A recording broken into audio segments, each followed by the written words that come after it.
Welcome to the Get Fit Guys, quick and dirty tips to slim down and shape up. My name is Ben Greenfield. I'm the Get Fit Guy, and in today's episode, I'm going to give you 5 little-known metabolism-boosting workouts. Now, here's the deal. I've been in the fitness industry for 2 decades, from bodybuilding splits to powerlifting to all different forms of stretching to strongman training and beyond. I've seen plenty of workouts come and go, and some work pretty well and some don't.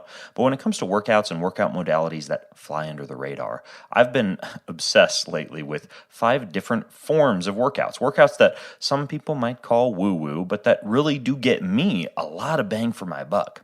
So why do I like to experiment with different workout protocols so much?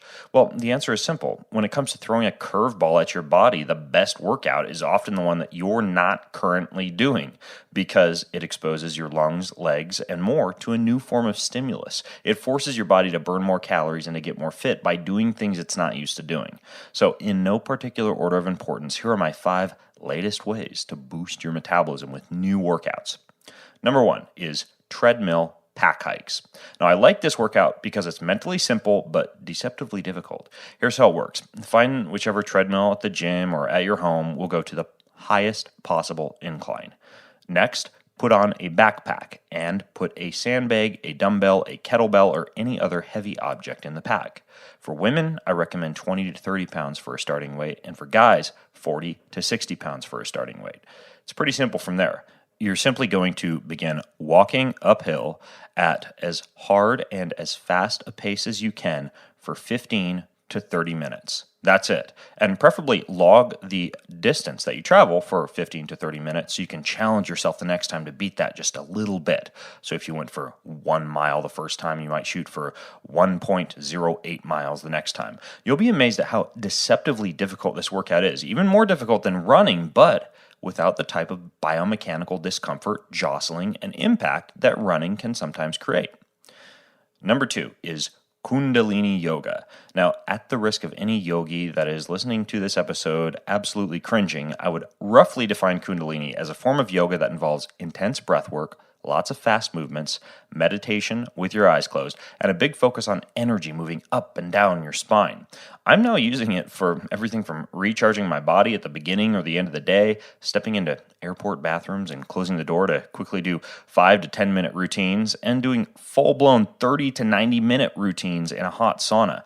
I really dig this form of yoga because it opens up the lungs, earns a bunch of calories, gets a bunch of blood flowing, and frankly, makes you feel like $1,000,000 when you finish. Now, I recorded a podcast for about an hour with the girl I learned Kundalini Yoga from, and I'll link to that in the show notes. Just go to quickanddirtytips.com, and you want to look for the show notes to this episode number 293. Ultimately, if you haven't yet tried Kundalini, you definitely need to consider adding it to your repertoire. Number 3 is neurosets. Now, I recently finished reading a book called Neuromass by author John Bruni, and I posted to bengreenfieldfitness.com/Snapchat a few Snapchat workouts that I did using this book. The relatively simple routine outlined in it has absolutely blown my mind. It basically goes like this. You start with what is called a grind, which is a super slow set. For example, if you're doing this type of neuromuscular training for your legs, you might do a super slow lunge with one leg forward and your back leg elevated on a step. Next, you move into a kind of power, explosive movement. For example, using the leg training analogy I just gave you, you would do lunge jumps explosively. And then you finish with an isometric hold that builds up a ton of lactic acid and finishes off that muscle group. For this, you could use something like an isometric lunge hold. And that's it. You can do these type of workouts with kettlebells, dumbbells, body weight, you name it. And I'm now doing them about 3 times a week, especially when I travel, because they're perfect for hotel rooms or crappy gyms. Now, the workouts are somewhat unconventional, but I highly recommend you check it out. And again, I'll link to this book. Just go to quickanddirtytips.com and look for the show notes for this episode number 293. The next is a bodyweight ladder. Now, like many of the other workouts in this episode, this workout has a very low barrier to entry. It kind of tricks you into doing a long workout by starting off a little bit easy. Here's how it goes. Do 5 jumping jacks, then do 5 push-ups, then do 5 bodyweight squats, then do 10 jumping jacks, 10 push-ups, and 10 bodyweight squats. Work up by multiples of 5, or multiples of 10 if you have less time to spare. Try to get all the way up to 50 of each, and that's it. When I'm tired at the end of the day, or I don't seem to have much cognitive willpower at the beginning of the day, this is a workout that gets me going, gets the blood flowing, and basically tricks my body into jumping into a very effective full-body workout routine. And then finally, hypoxic swimming is the fifth way to get your metabolism going.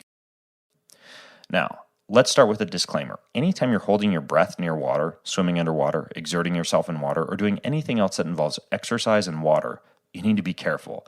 There is indeed such a thing as shallow water blackout, and I have an entire podcast on that and free diving and spearfishing if you go to the episode that I'll link to in the show notes over at quickanddirtytips.com.